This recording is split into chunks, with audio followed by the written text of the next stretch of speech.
துருவ நட்சத்திர திரைப்படத்தின் ரிலீஸ் பிரச்சனை நம்பிக்கை கொடுத்த கமலஹாசன். கௌதம் மேனன் இயக்கத்தில் சில வருடங்களுக்கு முன்பு விக்ரமை வைத்து ஆரம்பிக்கப்பட்ட படம் தான் துருவ நட்சத்திரம். சூர்யாவிடம் முதலில் சென்ற இந்த கதை அதன் பிறகு விக்ரமிடம் வந்தது. படத்தின் ஷூட்டிங் முடிந்தாலும் பணப்பிரச்சனையால் ரிலீஸ் ஆகாமல் இருந்தது.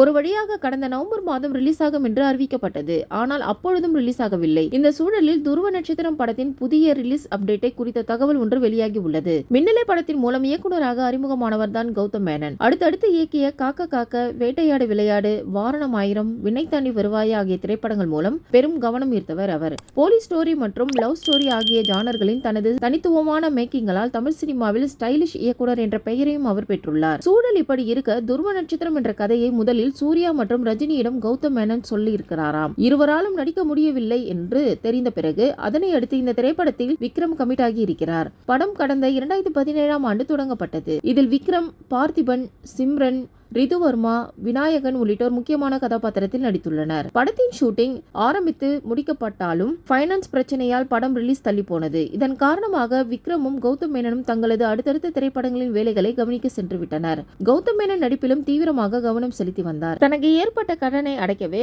அவர் பல திரைப்படங்களில் நடித்து வருகிறார். கடைசியாக அவர் லியோ திரைப்படத்தில் நடித்திருந்தார். இடையில் சிம்புவை வைத்து அவர் இயக்கிய வெந்து தணிந்தது காடு திரைப்படத்திலும் வரவேற்பு பெற்றது. இந்த சூழலில் துருவ நட்சத்திரம் படம் மீண்டும் தூசி தட்டப்பட்டு ரிலீஸ் செய்வதற்கான வேலைகள் மும்முரமாக செய்தனர்.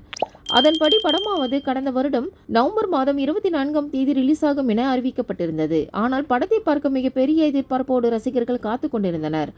ஆனால் ஆல் இன் பிக்சர்ஸ் நிறுவனத்திடம் சிம்புவை வைத்து ஒரு படம் இயக்கி தருவதாக சொல்லி ஏற்கனவே 2 கோடி ரூபாய் கௌதம் மேனன் வாங்கிவிட்டாராம். படமும் வெளியாகவில்லை, இயக்கவும் இல்லை, பணத்தையும் திருப்பி தரவில்லை என கூறப்படுகிறது. இதனை அடுத்து அந்த நிறுவனம் நீதிமன்றத்திற்கு சென்றது. வழக்கை விசாரித்த சென்னை உயர்நீதிமன்றம் அந்த நிறுவனத்திற்கு கௌதம் மேனன் 2 கோடி ரூபாய் கொடுக்க வேண்டும், அப்படி இல்லை என்றால் துருவ நட்சத்திரம் படத்தை ரிலீஸ் செய்யக்கூடாது என உத்தரவிடப்பட்டது. இதனால் துருவ நட்சத்திரம் படம் ரிலீஸ் ஆகாமல் தள்ளி போனது. இந்த நிலையில் தான் நடிகர் கமலஹாசன் அவர்கள் இந்த திரைப்படத்தை ரிலீஸ் செய்வதற்கான பண உதவியை நான் என முன் வந்து வாக்குறுதி கொடுத்துள்ளாராம். இதனால் இந்த நிலையில் கௌதம் மேனன் பணத்தை ரெடி செய்து விட்டதாக கூறப்படுகிறது. அதாவது துருவ நட்சத்திரம் படத்திற்காக 20 கோடி ரூபாய் வரை கடன் இருக்கிறதாம். தற்பொழுது இந்த திரைப்படத்தின் சேட்டலைட் உரிமையை 40 கோடி வரை சென்றிருப்பதால் கடன் அடைக்க வேண்டிய பணத்தை விட அதிகமாகவே பணம் ரெடியாகிவிட்டது எனவும் பற்றாத குறைக்காக கமலஹாசனும் பண உதவி செய்ய முன்வந்துள்ளதால் எனவே விரைவில் செட்டில்மெண்ட் முடிந்து படம் ரிலீஸ் ஆகும் என எதிர்பார்க்கப்படுகிறது.